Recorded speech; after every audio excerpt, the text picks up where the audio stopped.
নমস্কার, কেমন আছেন সবাই? দেশীয় স্বাদের রান্নাঘরের একটি ব্লগে আপনাদের সকলকে আরও একবার স্বাগত জানাচ্ছি। তো অনেক সময় এমন হয় যে কি রান্না করব সেটাই বুঝতে পারি না। আপনাদেরও কি এমন হয়?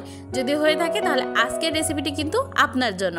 খুব সহজ এবার দুর্দান্ত একটি রেসিপি আপনাদের আজকে দেখাবো। যদি বাড়িতে কিছু না থাকে সেদিন এই রেসিপিটা করে কিন্তু আপনি একদম বাজি মাত করে দিতে পারেন। রেসিপিটি করতে জাস্ট 2 টুকরো মাছ লাগছে। আপনার বাড়িতে কিছু না থাকলে এই 2 টুকরো মাছ দিয়ে কিন্তু আপনি সারাদিনটা চালিয়ে দিতে পারবেন। আর এই রেসিপিটা যদি একবার তৈরি করেন তাহলে কিন্তু আবার রিকোয়েস্ট আসবে রেসিপিটি তৈরি করার জন্য। তো দেখুন, তার জন্য 2 টুকরো আমি মাছ নিয়েছি। এখানে আমি নাইলোটিকা মাছ নিয়েছি, লবণ হলুদ দিয়ে জাস্ট সিদ্ধ করে নিচ্ছি।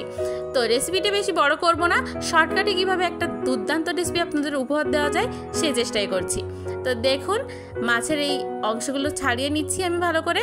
এখন কিছুই না, বেসন দিচ্ছি, একটু রসুন পেস্ট দিয়ে দিলাম, একটু কাঁচা লঙ্কা কুচি আর দিয়ে দিচ্ছি একটু পেঁয়াজ কুচি দিয়ে এবার ভালো করে মেখে নিতে হবে।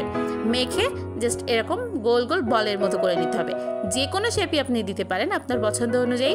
তেল গরম করে এটা জাস্ট ব্রাউন করে ভেজে নিচ্ছি। এখন দেখুন ভাজা হয়ে গেলে সেই তেলে দিয়ে দিচ্ছি পেঁয়াজ কুচি। এখন পেঁয়াজটা একটু ব্রাউন করে ভেজে রসুনের পেস্ট, জিরে আদার পেস্ট, একটু শুকনো মরিচের গুঁড়া দিয়ে ভালো করে মশলাটা কষিয়ে নিচ্ছি। এখন এই কষানো মশলার ভিতরে একটুখানি ব্যালেন্স করার জন্য চিনি আর মাছের কোপ্তাগুলো দিয়ে দিলাম। এখন আর কিছুই না, ভালো করে কষিয়ে জাস্ট জল দিয়ে নিতে হবে। এখন ফুটে ওঠার আগে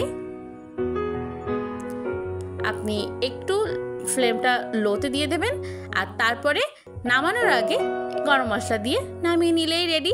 তো হয়ে গেল অসাধারণ একটি রেসিপি। দেখুন, দেখতেও যেমন দুর্দান্ত, খেতেও কিন্তু দুর্দান্ত। আপনাদের রেসিপিটা কেমন লাগলো অবশ্যই আমাদের জানাবেন কমেন্ট বক্সে।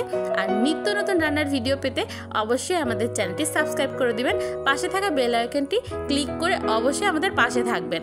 আমাদের রান্না কেমন লাগছে সেটা জানাতে কিন্তু ভুলবেন না।